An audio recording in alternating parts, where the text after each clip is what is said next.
السلام علیکم دوستو، ویڈیو دیکھنے سے پہلے ہمارے اس چینل کو سبسکرائب کر لیں اور نیچے موجود بیل آئیکن کو ضرور کلک کر لیں تاکہ ہمارے آنے والی تمام ویڈیو آپ کو بر وقت مل سکیں۔ ضیافت نے اپنی بات دہراتے ہوئے نجم الدین اور اس کی بیگم کو یقین دہانی کروانے کے لیے کہا، سچ حضور، اس نے سر کو جنبش دے کر زمین پر دولتی جھاڑ کر یہ وعدہ کیا ہے وہ کل کوئی ایسی ویسی حرکت نہیں کرے گا۔ بیگم نے ضد ہو کر پوچھا، اچھا یہ تو بتا تو نے گھوڑے سے کیا کہا تھا؟ ضیافت نے بھولے پن سے جواب دیا، میں نے گھوڑے سے کہا تھا کل جب امیر زیادہ تجھ پر سواری کریں تو تم خرمستی نہ دکھانا۔ نجم الدین نے بیگم کو گھورتے ہوئے کہا، دیکھا تم نے اس نے کیسا جواب گڑھا ہے؟ بیگم غصے سے چلائی، مجھے کوئی پرواہ نہیں، دن چڑھتے ہی ان دونوں کو دیس نکالا دے دوں گی، تب ان کی عقل ٹھکانے آئے گی۔ میں نے ان کی بڑی طرفداری کی ہے۔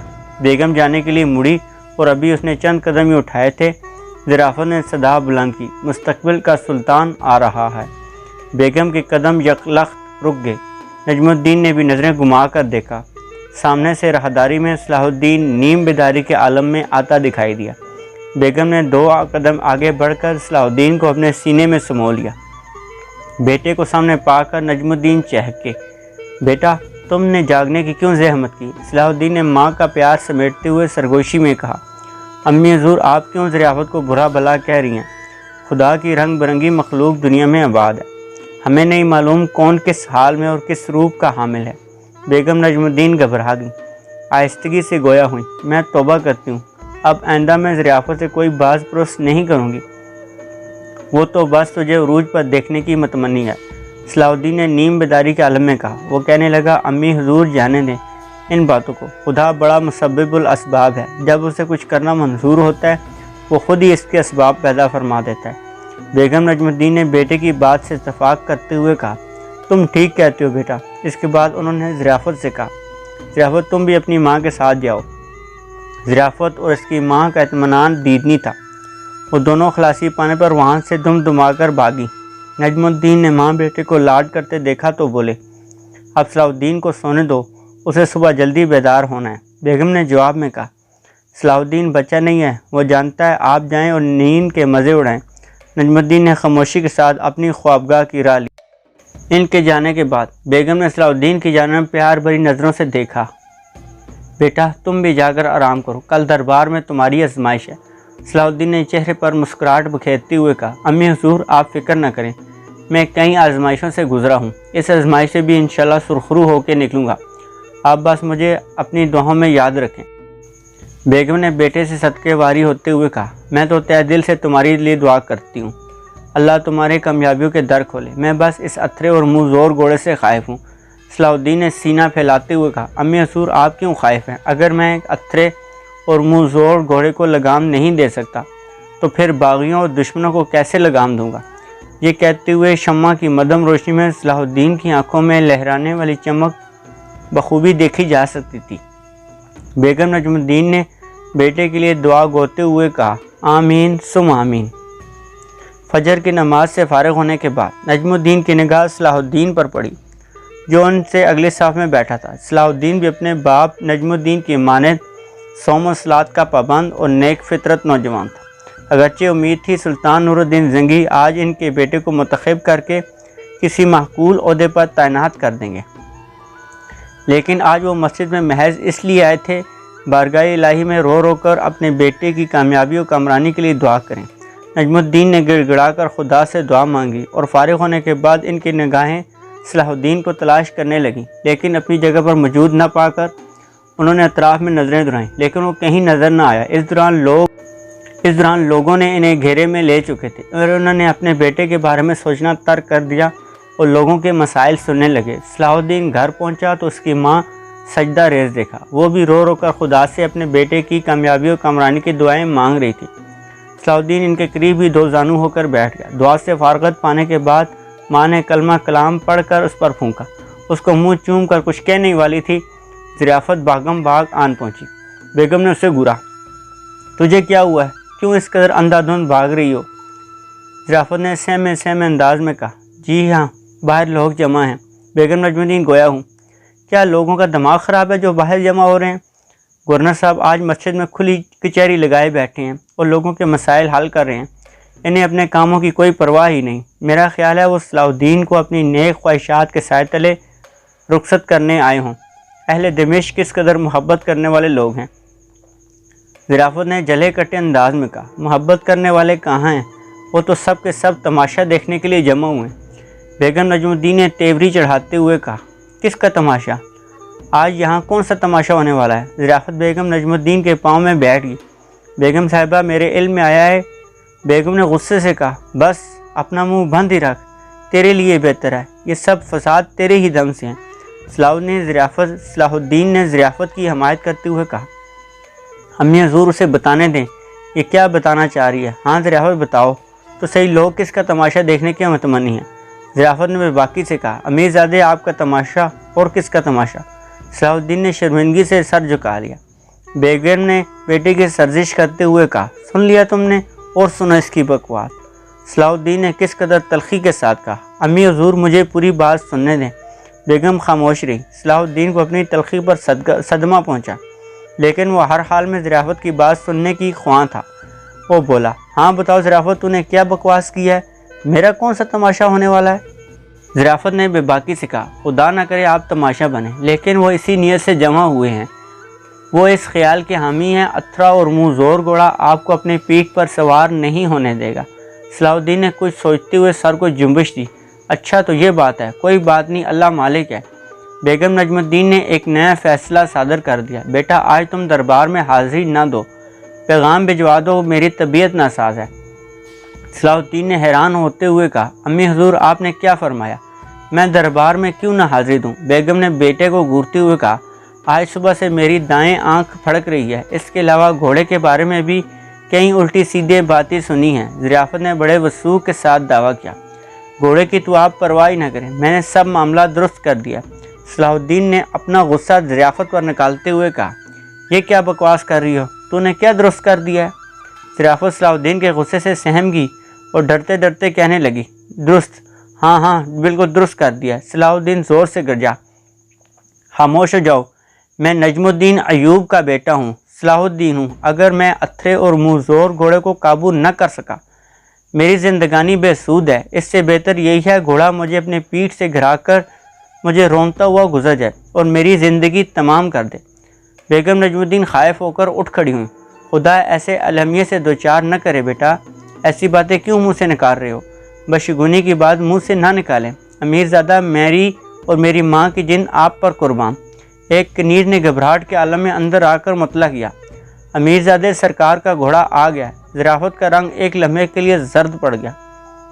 بیگم نجم الدین کی حالت بھی غیر ہونے لگی۔ صلاح الدین نے ماں اور ظرافت کی جانب دیکھا، یہ کہتے ہوئے باہر کا رخ کیا، امی حضور بے فکر ہو جائیں، ابا حضور کو بتا دینا سلطان نے طلب کر لیا ہے اور میں روانہ ہو رہا ہوں، دربار میں ان کا منتظر رہوں گا۔ اس کے بعد صلاح الدین نے ظرافت سے گویا ہوا، ظرافت تم میرے انجام کی فکر نہ کرنا، امی اور ابا حضور کی خبر گیری کرتی رہنا۔ صلاح الدین نے باہر کی راہ لی۔ بیگم نجم الدین ظرافت اور گھر کے دیگر افراد محل کی طرف راہ لی تاکہ چھت سے باہر کا منظر بخوبی دیکھ سکیں۔ صلاح الدین باہر نکلا تو وہاں لوگوں کا ہجوم تھا، لوگ دھکم پیل کر رہے تھے۔ درمیان میں گھوڑا کھڑا تھا، ان کے چاروں پاؤں، گلے اور منہ رسیاں بندھی ہوئی تھیں۔ ان رسیوں کے سرے شاہی غلاموں نے تھام رکھے تھے۔ گھوڑے نے اچھل کود لگا رکھی تھی۔ لوگ اس کی زد سے بچنے کے لیے اس سے دور ہٹنے کی کوشش میں مصروف تھے۔ محل کی چھت پر محل کی سبھی خواتین موجود تھیں۔ بیگم نجم الدین کا رنگ زرد پڑ رہا تھا، ظرافت کی بھی حالت غیر تھی۔ صلاح الدین کو دیکھتے ہی لوگوں کا شور و غل مدم پڑ گیا۔ لوگوں نے اسے گھوڑے تک رسائی حاصل کرنے کے لیے رستہ چھوڑ دیا۔ صلاح الدین کے چہرے پر کسی بھی قسم کے تاثرات کا کوئی نام و نشان نہ تھا۔ اس کے شانے پر ترکش اور کمان جھول رہی تھی۔ کمر کی ایک جانب تلوار اور دوسری جانب خنجر لٹک رہا تھا۔ صلاح الدین کے ہاتھ میں ایک چابک تھا جسے اس نے مضبوطی کے ساتھ اپنے دائیں ہاتھ میں تھام رکھا تھا، جیسے وہ اس کا سب سے بڑا ہتھیار ہو۔ صلاح الدین نے ایک طائرانہ نظر اس کی چھت پر ڈالی جہاں محل کی خواتین ڈیرے ڈالے ہوئے تھے۔ اس دوران ظرافت نے بیگم نجم الدین کے کان میں سرگوشی کرتے ہوئے کہا، اللہ قسم، یہ حقیقت میں سلطان ہے، یہ شان و شوکت وقار صرف سلطان کو ہی زیب دیتا ہے۔ صلاح الدین اپنا چابک آہستہ آہستہ لہراتے ہوئے اتھرے اور منہ زور گھوڑے کی جانب بڑھا۔ نیچے محل کے دروازے کے سامنے امیر زادہ صلاح الدین اور گھوڑے کے درمیان رسا کشی جاری تھی۔ امیر زادہ صلاح الدین نے گھوڑے کے ارد گرد ایک چکر کاٹ کر اس اتھرے و منہ زور گھوڑے کے سامنے کھڑا ہو گیا اور اپنی نظریں گھوڑے کے چہرے پر گاڑ دی۔ گھوڑا بھی صلاح الدین کو ٹکٹکی باندھ کر دیکھ رہا تھا۔ صلاح الدین نے ایک سائس کے ہاتھ سے رسی لے کر اپنے قبضے میں کر لی، باقی رسیاں ہنوز دیگر سائسوں کے ہاتھوں میں تھیں۔ صلاح الدین نے رسی کو بائیں ہاتھ میں تھامتے ہوئے دائیں ہاتھ سے چابک ہوا میں لہرایا، جس کے نتیجے میں ایک آواز نے سکوت توڑا۔ صلاح الدین نے دیگر سائسوں کو حکم دیتے ہوئے کہا، گھوڑے کی بقایا رسیاں بھی یکے بعد دیگرے کھول دی جائیں۔ حکم پر عمل درآمد ہونے کے بعد گھوڑا رسیوں سے آزاد ہو کر بڑی شان سے کھڑا تھا۔ محض ایک رسی گھوڑے کے گردن کی زینت بنی ہوئی تھی، جس کا ایک سرا صلاح الدین نے اپنے ایک ہاتھ میں تھام رکھا تھا اور اس کے دوسرے ہاتھ میں چابک تھا، جسے وہ ہوا میں لہرا رہا تھا۔ اچانک اتھرا اور منہ زور گھوڑا ہنہناتے ہوئے اپنے پچھلے دو پیروں پر کھڑا ہو گیا۔ لوگ دشت زدہ ہو کر چیخنے لگے، کچھ لوگ خوف کے عالم میں بھاگ کھڑے ہوئے۔ صلاح الدین گھوڑے کی آنکھوں میں آنکھیں ڈالے بڑی ہمت اور جرأت کے ساتھ کھڑا رہا۔ تماشائی چند لمحوں تک خوف و عالم کا شکار ہے۔ محل کی چھت پر کھڑی کنیزیں بھی قرآنی آیات کا ورد کر رہی تھیں۔ صلاح الدین کے حق میں دعا گو تھی، لیکن ضیافت اپنے حواس میں تھی اور گورنر بیگم کو تسلی دے رہی تھی۔ گورنر بیگم، آپ مطمئن رہیں، امیر زادہ بخیریت رہے گا۔ میں نے گھوڑے کو سمجھانے کے لیے ہی تو گئی تھی۔ استبل کے پہرے داروں کے ہتھے چڑھ گئی اور وہ لوگ سمجھے میں گھوڑا چرانے کے لیے گئی تھی۔ بھلا میں نے گھوڑے کا اچار ڈالنا ہے؟ بیگم نجم الدین کی حالت غصے کی وجہ سے غیر ہو رہی تھی۔ اگرچہ ان کے کان میں ضیافت کی باتیں سن رہے تھے، لیکن انہیں اپنی نگاہیں بیٹے اور گھوڑے پر مرکوز کر رکھی تھی۔ اب گھوڑا پرسکون انداز میں دو پیروں پر تن کے کھڑا تھا۔ گورنر بیگم ضیافت کی باتیں سن کر اس قدر تنگ آ گئی تھی، انہوں نے وقتی طور پر دعاؤں کا سلسلے کو موقوف کرتے ہوئے اس کی خبر لیتے ہوئے کہا، تیری زبان کٹ ہی جائے تو اچھا ہے، بدبخت کسی لمحے تو خاموش نہیں رہ سکتی۔ خدا نخواستہ اگر گھوڑے نے میرے سلطان میرے بیٹے کو نقصان پہنچایا تو میں تجھے زندہ نہیں چھوڑوں گی اور تیری چٹیاں ہی کاٹ ڈالوں گی۔ ضیافت نے بڑے اعتماد کے ساتھ جواب دیتے ہوئے کہا، گورنر بیگم، مجھے آپ کی ہر سزا قبول ہے۔ آپ محض میری چٹیاں ہی نہیں بلکہ میرا سر بھی کاٹ دیجیے گا، میں کوئی دہائی نہ دوں گی۔ یقین جانے میں ایک نمبر کام کیا ہے۔ میں نے گھوڑے کا پیچھا اس وقت چھوڑا جب اس نے سر ہلا کر میری بات ماننے کا اقرار کر لیا۔ بیگم صلاح الدین کی نظریں گھوڑے اور بیٹے پر جمی ہوئی تھی۔ انہوں نے ضیافت کو ڈانٹتے ہوئے کہا، کمبخت، زبان کو لگام دے، چپ چاپ کھڑی رہ۔ دیکھ اب کمبخت گھوڑا کیسے سر کو جنبش دے رہا ہے۔ خدا نخواستہ کہیں ضیافت کی خود اعتمادی میں کمی نہ آئے اور اس اعتماد میں گویا ہوئی جیسے اسے پیش آنے والے واقعات کا علم تھا۔ گورنر بیگم، میری بات کا یقین کیوں نہیں کرتی؟ آپ دیکھتی جائیں، گھوڑا تابعدار اور فرمانبردار بن جائے گا۔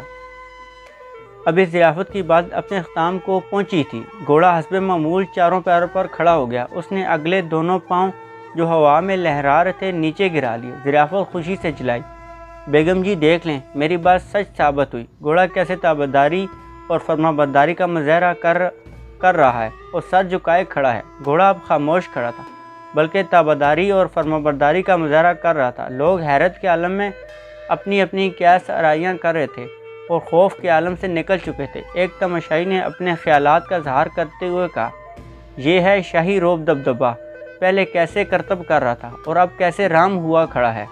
اس نے چند لمحوں تک گھوڑے کو آنکھوں میں آنکھیں ڈالنے کے بعد ساز طلب کیا، لہذا استبل کے گودام سے گھوڑے کا ساز منگوایا گیا، لیکن ساز دیکھتے ہی پھر پھڑکنے لگا۔ اس نے اچھل کود شروع کر دی، لہذا امیر زادہ صلاح الدین نے اپنے گھر سے ساز منگوایا، جسے دیکھ کر گھوڑا پرسکون رہا، لہذا گھوڑے کو ساز سے مزین کیا گیا۔ صلاح الدین بسم اللہ پڑھ کر گھوڑے کی پشت پر سوار ہوا۔ ابھی وہ پوری طرح سوار بھی نہ ہوا تھا، آن کی آن میں گھوڑا ہوا سے باتیں کرنے لگا، یہ جا وہ جا۔ وہ سوار ہمیشہ میدان سے ایسے غائب ہوا جیسے گدھے کے سر سے سینگ۔ اگرچہ صلاح الدین ایک مانا ہوا شہ سوار تھا، اس نے کئی گھوڑے سودھارنے کے علاوہ کئی دوڑوں میں بھی حصہ لیا تھا، لیکن اس گھوڑے کی رفتار اس کے لیے تعجب کا باعث تھی۔ ایسا محسوس ہوتا تھا جیسے گھوڑے کے تن من میں بجلی بھری ہو، وہ اپنے سوار کی ایک نہیں مان رہا تھا۔ امیر زادہ جتنی لگامیں کھینچتا، گھوڑا اتنی ہی منمانی کرتا۔ اس نے ایک نہ مانی۔ تنگ آ کر صلاح الدین نے اس کے ساتھ رسا کشی ختم کر دی اور اس کی لگامیں ڈھیلی چھوڑ دیں اور اسے اپنی منمانی کرنے کی اجازت دے دی۔ اتھرا اور منہ زور گھوڑا اپنی مرضی کی سمت بھاگتا رہا۔ صلاح الدین نے اس کے حال پر چھوڑ دیا، اپنی دخل اندازی موقوف کر دی۔ مسلسل 1 گھنٹہ دوڑنے کے بعد گھوڑا پسینے میں نہا گیا۔ اس کی رفتار میں خودکار اندازہ کمی واقع ہونے لگی۔ اب صلاح الدین کو موقع میسر آ چکا تھا۔ اس نے گھوڑے کا رخ شاہی محل کی جانب کر دیا۔ گھوڑا دل کی چال چلتا ہوا بڑی شان کے ساتھ شاہی محل کے سامنے کھڑا ہو گیا۔ اس دوران امیر نجم الدین کے علم میں یہ بات لائی گئی، سلطان کا منہ زور اور اتھرا گھوڑا صلاح الدین کو لے کر کسی نامعلوم سمت کی جانب نکل چکا ہے۔ جس وقت انہیں یہ اطلاع موصول ہوئی، اس وقت وہ مسجد امیہ میں رعایا کے مسائل سن رہے تھے، وہ فیصلے صادر کر رہے تھے۔ اس سے قبل انہیں یہ خبر موصول ہوئی تھی، سلطان نے امیر زادہ کو دربار میں طلب کرنے کے لیے اتھرا و منہ زور گھوڑا روانہ کر دیا ہے۔ جب گھوڑا نے امیر زادے کو لے کر نامعلوم سمت کی جانب بھاگا، اس کی اطلاع نجم الدین کو موصول ہوئی تو وہ سیدھا سلطان کے دربار میں جا پہنچے۔ امیر نجم الدین نے سنجیدگی اور متانت کے ساتھ عرض کیا، سلطان معظم، میں حضور والا کو اپنے غم میں شریک کرنے کے بجائے ایک درخواست پیش کرنے کے لیے حاضر ہوا ہوں۔ سلطان نے رندی ہوئی آواز میں کہا، امیر نجم الدین، یقین جانو، صلاح الدین کے اس طور پر غائب ہو جانے پر ہم تمہارے غم میں برابر کے شریک ہیں۔ ہم اس جری اور بہادر امیر زادے سے ملاقات کرنے کے متمنی تھے، اس کی تعریفیں سن کر ہم نے ملاقات کرنے کے مشتاق تھے۔ ہاں بتاؤ، تم کیا درخواست پیش کرنا چاہتے ہو؟ نجم الدین نے اپنے غم پر قابو پاتے ہوئے کہا، سلطان معظم، آپ نے میرا غم بانٹا، میں اس کے لیے آپ کا شکر گزار ہوں۔ میری درخواست یہ ہے، وہ اتھرا اور منہ زور گھوڑا جب واپس پلٹے اسے فی الفور قتل کرنے کا حکم صادر فرمایا جائے، تاکہ وہ وحشی جانور کسی قابل اور لائق جوان کی ہلاکت اپنے کھاتے میں نہ ڈالے۔ سلطان نے گفتگو سمیٹتے ہوئے کہا، ٹھیک ہے، تمہاری درخواست مناسب وقت پر زیر غور لائی جائے گی۔ اس لمحے تم محض امیر زادے کی زندہ واپسی کی دعا کرو، ہمارے لبوں پر بھی یہی دعا مچل رہی ہے۔ نجم الدین انتہائی صبر و تحمل کا مظاہرہ کرتے ہوئے، سلطان معظم، میں اس لیے مترد نہیں ہوں۔ سلطان صلاح الدین خدا نخواستہ خودکشی کے لیے روانہ نہیں ہوا، بلکہ وہ اپنے سلطان کے حکم کی تکمیل میں گھوڑے کی سواری کر رہا تھا۔ اگر صلاح الدین گھوڑے سے گر کر اللہ کو پیارا ہوتا ہے تو وہ شہادت کا درجہ پائے گا، کیونکہ وہ سلطان کے حکم سے گھوڑے پر سوار ہوا تھا۔ اس کی موت پر میں صبر کروں گا، وہ سلطان کی غلامی کا اہل ہی نہیں تھا، اس لیے اس کے زندہ رہنے کا کوئی جواز نہ تھا۔ سلطان نور الدین زنگی یکدم پکار اٹھا، سبحان اللہ، تم دونوں بھائیوں کی یہی خصوصیات ہیں جس کی وجہ سے ہم تمہارے رتبے اور مرتبے میں اضافے کے خواہاں رہتے ہیں۔ ہم پر امید ہیں صلاح الدین بحفاظت واپس آئے گا اور ہم اسے دربار میں اعلیٰ مرتبہ۔ کچھ لمحے قبولیت کے ہوتے ہیں اور انسان کے منہ سے نکلے ہوئے کلمات فی الفور قابل قبول منظور ہو جاتے ہیں۔ سلطان نے یہ الفاظ ادائی کیے تھے، دربار کے ایک پہرےدار نے سر جھکا کر گفتگو کرنے کی اجازت طلب کی۔ نور الدین زنگی نے اس سے استفسار کیا، تم یقیناً کوئی خوشخبری لے کر آئے ہو؟ پہرےدار نے جواب میں کہا، جی حضور والا۔ سلطان کا چہرہ حشاش بشاش ہو گیا، پھر بیان کیوں نہیں کرتے؟ نیک کاموں میں دیر نہیں کرنی چاہیے۔ سلطان علی مقام، امیر زادہ صلاح الدین قدم بوسی کی اجازت کے لیے طلبگار ہیں۔ امیر نجم الدین نے سکھ کا سانس لیا، دل ہی دل میں خدائے بزرگ برتر کا شکر ادا کیا۔ سلطان نور الدین زنگی کی خوشی دیدنی تھی۔ نجم الدین، ہم نے پہلے ہی کہہ دیا تھا، صلاح الدین بغیر خوبی اور زندہ واپس لوٹے گا۔ اس کے بعد انہوں نے غلام کو مخاطب کرتے ہوئے استفسار کیا، صلاح الدین کی واپسی کس حالت میں ہوئی ہے، سواری پر یا پیادہ؟ غلام نے دست بدست عرض کیا، حضور والا، سواری پر۔ کیا اسی گھوڑے پر واپسی ہوئی ہے؟ غلام نے عرض کیا، جی حضور والا، امیر زادے کی واپسی اسی اتھرے اور منہ زور گھوڑے پر ہوئی ہے جو سوار کو اپنے قریب بھی نہیں بھٹکنے دیتا۔ سلطان نے نجم الدین پر نگاہ ڈالتے ہوئے کہا، بہت خوب، یہی وہ لمحہ تھا جب شیرکو نے دربار میں قدم رکھا۔ سلطان نے جوش و جذبے اور مسرت سے مغلوب ہو کر کہا، شیرکو، کیا تمہیں علم ہے وہ اتھرا اور منہ زور گڑھا جو کسی کو خاطر میں نہ لاتا تھا، صلاح الدین نے اسے رام کر لیا ہے؟ کیسی عجیب بات ہے۔ دوستو، آج کے لیے اتنا ہی۔ اگر ویڈیو پسند آئے کمنٹ سیکشن میں اپنی رائے کا اظہار ضرور کیجیے گا۔ اس سیریز کی ایک نئی ویڈیو کے ساتھ بہت جلد آپ کی خدمت میں حاضر ہوں گے۔ تب تک کے لیے اللہ حافظ۔